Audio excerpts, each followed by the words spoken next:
หลายคนอีกเฝ้ากลับซะ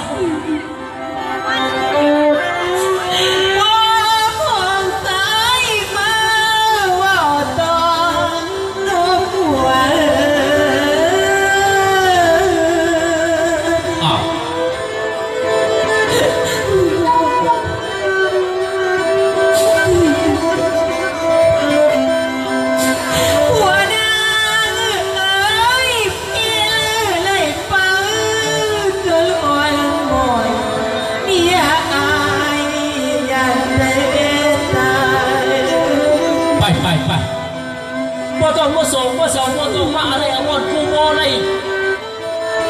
คิดสีโรต้นชาติมึงเนี่ยมึงกลับจากนากูไม่ได้เลยลาพี่ลานางเมื่อฟังเพื่อนไอ้ฟังโน้ว่าบุญน้อยยังกันไอ้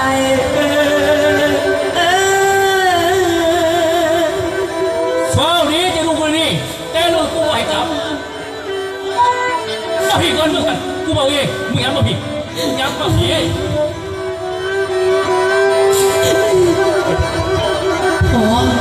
ไปมึงอยู่ดนแทนเสด็จฟังคำนวณอีกหลายคำพ่อบอกเกียรก็เหมือนพ่อบอกเกียรผิดพ่อบอกเกียรเหมือนไอ้ของผมผิดแน่มึงอย่าลดความคอว่าออกไปอย่าเดือนมึงกำจัดอะไรกูจะกำจัดเองไปซะมึงเข้าใจว่ากูทำกูเป็นลูกสะใภ้โมไหนเข้าใจบ่ฮะอย่าบอกใครเป็นพ่อมึงเหรอไอ้สงสารทางเนื้อผู้ดูว่าตามาเนื้อกูบอกให้มึงจะไปบ่ตรงข้าเขามาหากูน้ำตามันสิย่อยเปียกบ้านเปียกโซ่กูเปื้อนปวดยีพีนี่นะพ่อหยุดไปสักวันกูบอกแล้วเสี่ยวให้กับให้ทำกูแน่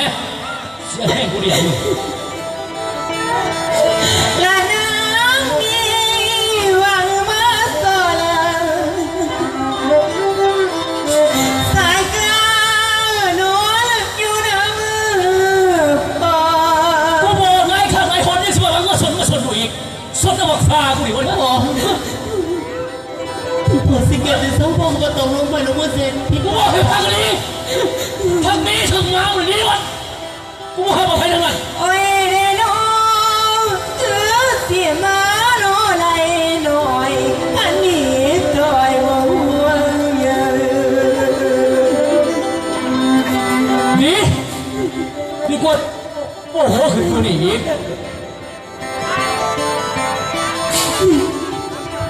เห็นลูกเอาเนี่ยว่าเท้าพอที่ไปจะยังก็พอนะพี่น้องพี่มันต้องไปจากอ่ะมันหมดเลยนะพ่อของสายเมาโดนคือมีแต่พี่คนเดียวเท่านั้นถ้าเบิกพี่จะง่ายไปพี่นัวว่าอาศัยอยู่ที่ไหนกินยังไงนะพี่แล้วพ่อของสายเมาโดนกินดองเงินสิไก่จะฟ้าไปเนี่ยกูเขียนดำน้ำเหมือนกันมันเป็นตัวนะพี่นะบ่ช่วยให้ขาดเก่าขาดมาเป็นตัวนะพี่หัวหน้าเอ้ยมาพี่มาพี่โน่แล้วไอ้ที่เคยเจ้ามีไปแม้แต่มึงสียาวก็ไม่มึงขโมยกินอีกสักเดียวเฝ้ากลับซะกลับซะนี่ก็คือกันบอกเรื่องมึงปากกูมึงมากูเป็นหน้าสิบ่ฮะแล้วเมียพอแล้วนะ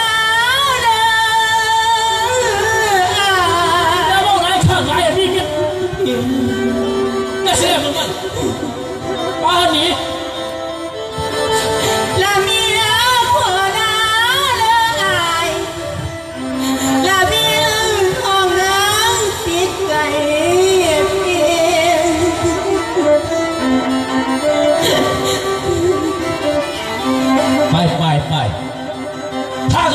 สี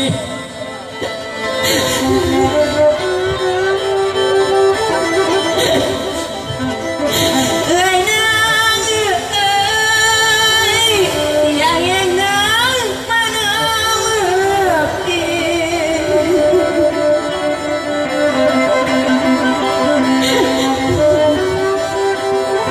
ไป ละวอของตายมอบหนอ มาอะไรกับกลับไหน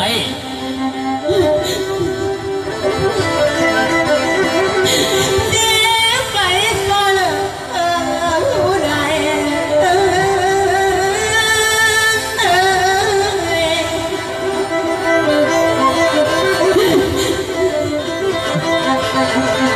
โอ้ยโนเบียเกิด เฝ้ากลับจะลอยเขาสิหูจักมาลูกชายของกูพี่ลูกพี่เมียฝากพักกันนี้เนี่ยโดนประจุมกูอยู่กับป้าน้ำคอนนี่ กลัวมากอยู่กับทีมไหนมึงเอาอะไรอยู่หน้ามึง เมาเนี่ย ลูกตีเลิงเงินไปผ่านมาลืมกระเป๋าเพื่อน เรื่องมึงขย่อเอาไปดิเอาไป โอ้ยตำมาของตำอันในคานันกระโบมีเพราะพอหนุ่มอยู่ไม่คาดนี่ ไม่คาดตัวได้อีกเครื่องกูบริใส่ไม่คาด นี่ มันรู้ไม่คาดอันนี้ ยังขนาด มึงมาเป็นยังสินะ จ้อยบ่ เฮ้ยกูเศร้าใส่เดียวตัวนี้หัน โอ้ยขันบ่มีเท่ๆหอมไอ้มีมันเข็มดอกนี่แล้ว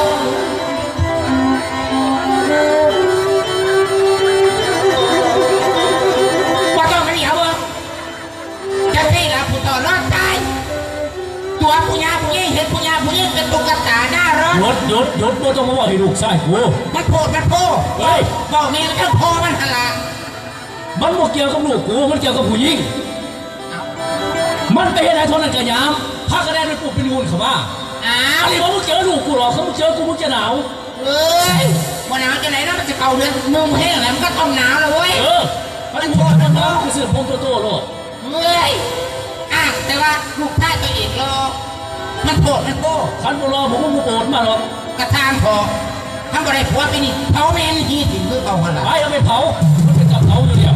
นี่อีนี่ก็ได้ ย่างพวกมึงผีภาษาถามพามือ1 2 3เถื่อพวกแห้งเดียว เสียใจเด้อยางมากหันที่ว่าตายังบ่เอิ้นใส่อยู่ใส่ในแต่ตู้เย็นหันละ เฮ้ย ตู้เย็นเงื่อนเจ้าสมาหลายแท้ให้ขอได้ไปอย่างจะเคลื่อนนึง เอาโลดพูดกันเสนาอยู่พูด นั่นละสีสิวสีแดงสีเขียวป่าสีโอ้ย เอาไปเรื่องเอาตู้เย็นพูดเขาเหมือนดูเขาเหมือนเป็นยังจะตัดสินใจเก่าวิยามาจังสีขั้นพอว่าออกไปมันก็พิจใจของเขาเหมือนพออยู่ทางนี้พ่อก็เป็นมันเป็นไม้ใบเดียวนั่งลำดวน พระยาสักดิ์สิทธิ์เลยอยู่บ้านบ่เนาะ อ้าว ผมเสียผู้ใดได้เอิญ โอ้ย สมาเสียงสีเทาฟังจังหนึ่งกับสีขุ่น จักเป็นอยู่เพื่อนอยู่ท่าเพื่อนอยู่อ้าวลูกไปจากไหนมาจากไหน ๆคนบ่ให้อยู่เฮือนแสบไปอยู่ทางไหนเนาะมาดิเนาะอ้าวเสียที ปัทยา มาบ่ต้องเอิญต้องบ้านดอกมาหอดนี่ก็อยู่ดีนี่แหละเพราะว่าบ่ได้ไปทางไหนมาทางไหนบัวอยู่บ้านคนเดียวลูกชายพวกกลับมาจะทำเพื่อนได้ไหมสนิทเชิด ลูกชายเจ้าครับพลาดเลยทีเดียวดิ ๆมาแล้ว โอ้ย คิดมาย่านเคยเรื่องสติคือเขาเอากันผ่านไปฮะ นี่พิญาณเลือดตัวน้องมันเกือบซับ โอ้ยสิไปเรื่องใดจังไหนดีขายหน้าใส่ยาเสพเป่าข้อมไหนกับเป็นข้ามนั่นแต่เศรษฐีไปผ้าลูกผ้าเต่าออกผ้าพี่นั่งก่อนพี่ยังคุยกัน อยากมาใกล้ๆกูเอา น่าเห็นหรอจักขัดมันยังของเพื่อนหันปุ๊บปั๊บหรอฮะโอ้ยบอกกระปูคือคนเมาเดี๋ยวจะไม่ช้างบุกไข่กันนะ ว่าจังไงกัน นั่ง โอ้ สะกอนนั่งสะกอนนี่เรียวไรเขาก็บอกให้พิษ คำมันสัญญาบ่ให้ผิดนัดอีหยังจักสิ่งจักอย่างขึ้นมามื้ออื่นตื่นเช้านี่สิเข้าไปหาเจ้าซะนี่เสือผี โอ้ แต่ว่าคอยนี่มันหอดบุกหอดใจ มาหอดแล้วมื้อนี้เนี่ยเอาไว้เลยเป็นหยังลำดวนวะ ขั้นว่าเอามือนี่คอยกระบอกขินบอกคัดหรอกเจ้าห้ามือห้าวันมาเดียบร้อยอย่างที่มือนี่เป็นมือสันเขาว่าท่านได้ไปทางค่ายเพราะท่านได้ไปใดเบิ่งงามคนใดดิ นี่คอยไรว่าเรียบร้อยนี่ เรียบร้อยเดี๋ยวบอก เรียบร้อยนี่มือนี่เป็นมือสันวันดี บัดโมสูตรว่าพ่อเนี่ยเจ้าการเกี่ยมตัวบ่ใส่ คอยคิดว่าสิว่าเอาท่านเจ้าเสด็จ ดันตี้แหละ โอ้เอาจังสิ ป่าว่าเบิ่ง โอ้ต้องหาหมอสวดหมอพอดคือปูวาดอก เอาจังสิ เข้าห้องหมอได้แล้วเลยโลด เขาปลาคอยดีโมท่านเพียบพร้อมกันไหนเอามือนี่เขาแต่มือสันมันดีกว่าจะเสร็จขึ้นมาใหม่ โอ้ถ้าจังสันก็แล้วแต่พระองค์ว่า เพราะปลาเสียเสนนี่แขกเพื่อนหลายคนสิเอาลูกไปทั้งที่ก็อยากให้มู่ให้เพื่อนนี่ให้ผู้จักน้ำข่อยแน่ ถ้าว่าจังสันก็ตกลงตามนี้นะพระองค์ เอาก็จะสั่นไป ปู อีหยังอีก แสดงว่ามื้อนี้นอนนำเลยพี่ ข่อยบ่ให้เจ้าพลาดดอกบ่จะเสียโอกาสดอกมื้อนี้นะลูกข่อยมันเพียบพร้อมอยู่แล้วนะจะเบิ่งพี่หัน อ้าว ไป ให้ถามเลยเถอะ ไปหากินเขาว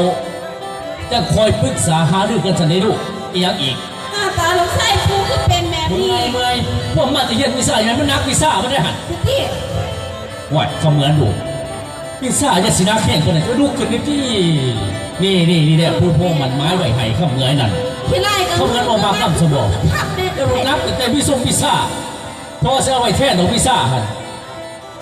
ดีมาควงเอาไอ้โดดดิแม่เขาเจ้าเอาเลยโดดนี่แหละลูกคอยมากแบบนี้จังสี่จังแมนเอารอดสะพอรอดไป ก็หนาโหดก็หนาไม่โดน จำมันจะเสียง ไปเสียจังสัน เศรษฐีนี่เคยใส่ไม่ดีๆกูนี่ไม่กูนี่มาได้เป็น ปู เป็น ก็ต้องเอาวันนี้ ถ้าเลิกงาน ไฟสิเป็นเกี่ยมเครื่องเกี่ยวของถาด้วย เอาจังสันติ เอาจากสี่เนี่ย คิดว่าสิไปพร้อมกันได้เลย จะซ้ำปอกกันของเขา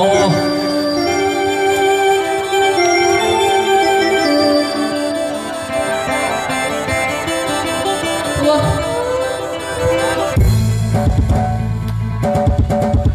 สีเงี้ยหนาไม่มากคุยกินเหล่าไม่เด้อคนนี้เด้อสุดรับสุดดีสิบรับคนจะรับสุดอยากจะนอนป๋า แม่ก็เลย นอนรับ แม่นี่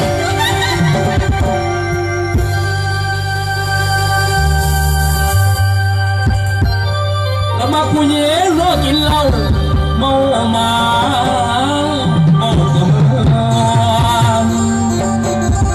เสียงกระนวลวาดกระคงย่ามินน้องที่นั่น